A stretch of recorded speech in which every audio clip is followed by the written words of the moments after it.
মৃদঙ্গমে তেওঁৰ হৃদস্পন্দন শ্ৰী তিৰুৱাৰুৰ ভক্তবৎসলম পদ্মশ্ৰী 2026 তিৰুৱাৰুৰ 18শ শতিকাত কৰ্ণাটক সংগীতৰ ত্ৰিমূৰ্তি সংগীত মুমূৰ্তিৰ জন্মস্থান মই এক সংগীতৰ পৰিৱেশত ডাঙৰ হৈছিলো মোৰ মা তিৰুৱাৰুৰ তাঞ্জাৱুৰ অঞ্চলৰ এগৰাকী নিপুণ সংগীতজ্ঞ আছিল মাত্ৰ 1.5 বছৰ বয়সতে দেউতাৰ অনুপস্থিতি অনুভৱ কৰিছিলো কোৱা হয় যে এগৰাকী মাতৃ পবিত্ৰ মন্দিৰৰ দৰে আৰু এই কথা মোৰ জীৱনত একেবাৰে সত্য বুলি প্ৰমাণিত হ'ল মায়ে নিজৰ 3জন ভাতৃ আৰু আমাৰ দায়িত্ব লৈছিল সৰু সৰু সংগীত অনুষ্ঠান পৰিৱেশন কৰি প্ৰতিদিনে পুৱা শিশু ভক্তবৎসলমে মাতৃ আনন্দৱল্লীৰ প্ৰাৰ্থনা আৰু ভক্তিমূলক গীতৰ মধুৰ শব্দত সাৰ পাই উঠিছিল সংগীতত তেওঁ মন্ত্ৰমুগ্ধ হৈ পৰিছিল মাকে তেওঁ সংগীত শিকাবলৈ ধৰিলে এই প্ৰাৰম্ভিক শিক্ষাই তেওঁৰ আজীৱন সংগীত যাত্ৰাৰ সুদৃঢ় ভেটি হৈ পৰিছিল অলপ সময়ৰ ভিতৰতে তেওঁ মাক আৰু মামাকৰ সৈতে স্থানীয় অনুষ্ঠানত সংগত কৰিবলৈ আৰম্ভ কৰে মোৰ মামা তিৰুৱাৰুৰ কৃষ্ণমূৰ্তি তেওঁক জোৰ কৰি তেওঁৰ পৰা মৃদংগম শিকিলো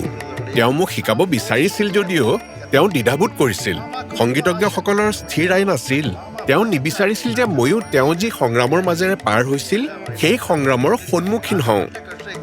সেই সময়লৈকে চেন্নাই ভাৰতীয় শাস্ত্ৰীয় সংগীতৰ এক প্ৰধান কেন্দ্ৰত পৰিণত হৈছিল দেশৰ মহান পণ্ডিত আৰু শিল্পীসকলে তাত বসতি স্থাপন কৰিছিল যেতিয়া মাদ্ৰাজলৈ আহিলো মই কাকো চিনি পোৱা নাছিলো আৰু কোনো সমৰ্থনো নাছিল মায়েও মোৰ লগত আহিবলৈ দ্বিধাবোধ কৰিছিল সৰু কোঠা এটা ভাড়া কৰি বহুত বুজাই বঢ়াই তেওঁক লগত লৈ আহিলো মোৰ বাবে তেওঁ যি ত্যাগ কৰিছিল সেয়া কল্পনাৰ বাহিৰত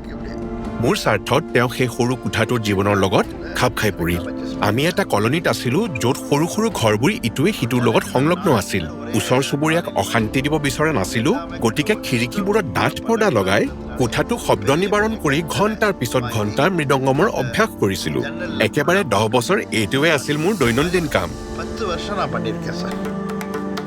এবাৰ হোৱাইট হাউচত পৰিৱেশনৰ সময়ত প্ৰখ্যাত গায়ক ML বসন্ত কুমাৰীক কপালৰ পৰা পৰম্পৰাগত বিভূতি চিহ্ন আঁতৰাই দিবলৈ আয়োজকসকলে অনুৰোধ জনায় কিন্তু ভক্তবৎসলম অমান্তি হ'ল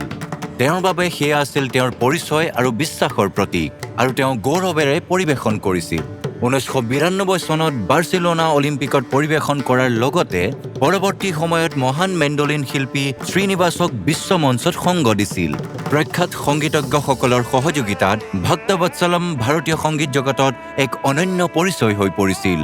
এজন উদ্ভাৱনীমূলক শিল্পী হিচাপে তেওঁ বিশাল তালবাদ্যসমূহৰ সৈতে অনন্য পৰিৱেশন ৰচনা কৰিছিল যিবোৰ পৰিৱেশন আগতে কেতিয়াও শুনা নাছিল তেওঁ নিজৰ প্ৰতিষ্ঠান লয়া মাদুৰা স্কুল অফ মিউজিকৰ জৰিয়তে হাজাৰৰো অধিক ছাত্ৰ-ছাত্ৰীক প্ৰশিক্ষণ দিছে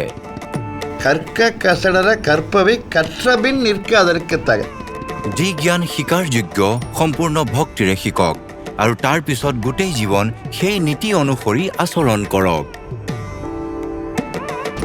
সংগীত মোৰ উৎসাহত আছে মই মোৰ পৰৱৰ্তী জীৱনতো মৃদংগম বজাব বিচাৰো শ্ৰী তিৰুৱাৰুৰ ভক্তবৎসলম পদ্মশ্ৰী 2026